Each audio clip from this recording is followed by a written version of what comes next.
everybody. I'm here with Brent with Holy Smokers Barbecue. How you doing today? Good, buddy. How are you, man? Good. Thanks Nice for to coming meet out. you. And what's your partner's name over here? Paul Costello. Paul, nice to meet you, brother. Nice to How meet you brother. guys doing today? Paul does the big meats. All right. I cook the little meats. All right. All right. That's how it works. But you guys are both on the same team, Yeah, right? we've been together. We own Holy Smokers Cooking Team. All right. Well, congratulations. I love your tagline here, man. That's fantastic. Yeah, we brought Fern out today. We've got quite a few Yoder smokers, but Fern is probably our best or biggest cooker. Yeah, that thing's absolutely beautiful, man. Yeah, that is top of the line. It's a wood-fired pit. We're cooking on cherry today.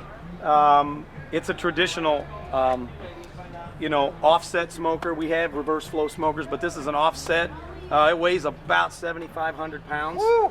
I don't know. It'll cook a lot of food. It'll cook a lot of food. It'll cook a lot of food, but we winch it up in the trailer, and when you're having events like this that they put on here, Yeah. we break out the big stuff. Yeah, Why not? Absolutely. So Why you guys competing in the steak cook-off today? We are. Paulie does all that stuff. All right. He does the pork steak. We're not doing the SCA cook the steak. We're just doing the pork Just steak. the pork steak? Just the pork steak, and then we'll do all the rest of the categories this weekend. Okay. All right. So we have Wagyu brisket going, Oh, can we check that out? Oh, there's a Wagyu in here. Oh right man, now. Yeah, that sounds come on. fantastic. Come on back here, guys. Come on in there. We're cooking this Wagyu right now in a pan, and we separate it. We cook the flat and the point. Okay. That way we can add our au jus to it, do a little wrap here in a few minutes. It'll be amazing. All right. That's Now, the Snake River Farms Wagyu Gold. The reason we cook a gold is because we cook low and slow. right? A lot of the hot and fast guys cook a black. It Right. doesn't have near the fat content that a gold does. Mm-hmm. If you cook hot and fast and you cook a gold, you can tend to render it too quickly and it'll begin to fall apart on you. Yeah. Really. So, yeah, it costs more money to cook a gold. That's a Right.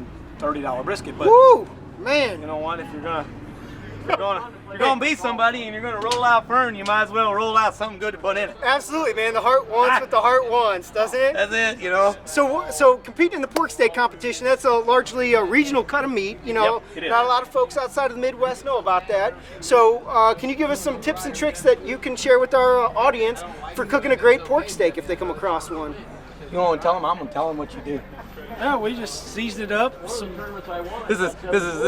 This is farmer, good old boy. I just Okay. season it up and put it in the pit. All right, Yeah, all right. that's what he tells people. Yeah, No. humble, right? Understated. It all starts with the right cut steak from a good Duroc butt. Okay. We don't cook Chester Whites, we don't cook Yorkshires, we don't cook Hampshires.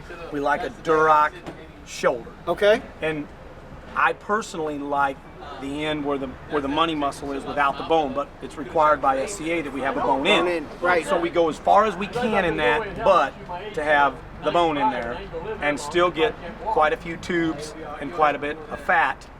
And the Duroc, really the pH levels are higher in that meat. and Okay. The fat content is always higher. The industry's gone now where they are breeding lean hogs. Absolutely. For all the people Yep. that want lean pork and different things, and that's fine for the grocery store folks, but fat is flavor. Mm-hmm. Don't trust a skinny barbecue guy. But really that's what we're trying to accomplish. And then we'll take that, a little mustard on it as a binder. Okay. We'll use an all-purpose rub, which is really salts, peppers, garlics.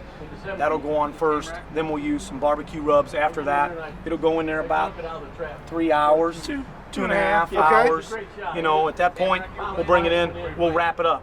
And it'll Okay. get a bath of some good stuff, some vinegar stuff, Oh, sugar man. stuff, Making me hungry, some guys. Amish butter stuff, some bee Yeah, sting honey wow, stuff, man. some goody more and more stuff he don't tell me about. Back in the pit it goes. It'll go in there Probably another hour and a half, 2 hour hours. and a half, 2 hours. Then we'll bring it out and then we'll Depends begin. on how thick your pork steak is. Right. How much longer you're gonna have to Sure. in your wrap. Yeah. We personally like a 3/4 inch pork steak. Right. I think it's perfect cut. Yep. SCA wants anything from ½ inch to Inch and a half. inch and a half. Yep. So we've learned cooking pork steak competitions, they like them a little thicker at the competitions. So we got a 7/8 inch thick pork steak. We cooked 6 of them this time, and we picked out 3 of them, and we wrapped them individually. Now these have had some butter love and some brown sugar and some vinegar sauce. These are our eating pork steaks. The Yeah. sexy pork steaks are individually Turn it wrapped. in, yeah. These are the ones we didn't like. Yeah, well, I know pork is traditionally considered cooked at 145, but you know, with the fatty connective tissues that are sometimes found in the pork butt and therefore the pork steak, what's a good finishing temperature for these? In my opinion, probably can disagree, but I like his pork steak because if you can eat his pork steak with a plastic spoon, then it's worth having. If I got to chew on it like a piece of jerky chaw, I take it to the dumpster. Right. That's the way I feel Absolutely, about it. But that don't happen till, About 190. I mean, you know, because it is a pork shoulder. You know, Yep. it's like cooking a pork shoulder. When the bone slides out, you know it's right. Absolutely. You know, and you can take it. If you can take a pork shoulder when it's done and slam it down into a 5-gallon bucket and it explodes, Yep. you know it's right. Awesome. Well, pork steak, in my opinion, they may dock us on it today. They may want it a little chewier. I don't know. Traditionally, a pork steak in St. Louis is served with Mall's barbecue sauce Okay. on white bread. Yep. That's a kind of a traditional thing. My dad, hey Dad, here's a guy that's been eating pork steaks for 70 years and snoots. Here's the had one. here's the Oh, snoot. yes. Here's the snoot expert. Are you Yep. eating a snoot right now, Dad? just finished Come on the over here. snoot. We're on Ah. television. How you doing? Good. Good. And guess what kind of sauce I had on it? I know what kind you had on it. Tell me what you had. Malls. Malls. If you want to baste your barbecue, maul it. No, That's a traditional. that's the only barbecue they had when we were young. Nobody else made barbecue sauce. Dad grew up in East St. Louis, Yep. which is where the pork steak. And that's what you get when you get snoots. So Yep. you got issues. Did I dig any on me? No, you're good, Not Dad. yet. You're good. But yeah, you did, Dad. You got it down there. Oh, That's good. all I knew Mom it will- right. Mom will watch that. But Dad grew up in East St. Louis, where the pork steak was really brought it was cheaper. to invent Yeah. it. I mean, everybody. Yeah. That's where it came You from, could get pork which is steaks right for down the road. 49 here. cents a pound back in that day. You know, and so people that had the money and the stockyards were here, Right. okay, locally, and so they thought, what else can we do with a pork butt besides smoke it and pull it?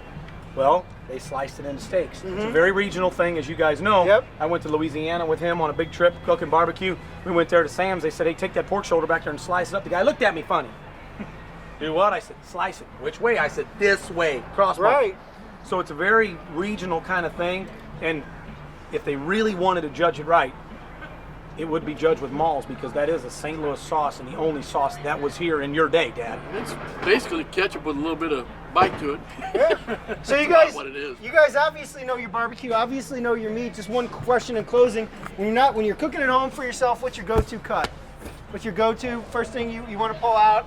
This is what I want to cook when I'm at home cooking for myself. What's your personal taste? Probably pork steak or ribeye. Pork steak or ribeye? Ribs. Ribs. All right, good man. And yourself? Pork steak. All right. Well, hey, thanks. Or his ribs. I can't cook ribs, but he can make ribs that'll melt in your mouth. I can't. I'm No, I'm no good at them either. You know. They're unbelievable. But anyway, thanks guys for your time Okay, today. thank you. Best of luck in the competition today and tomorrow. All right, it, sir. Thanks for your time. Really appreciate it, man.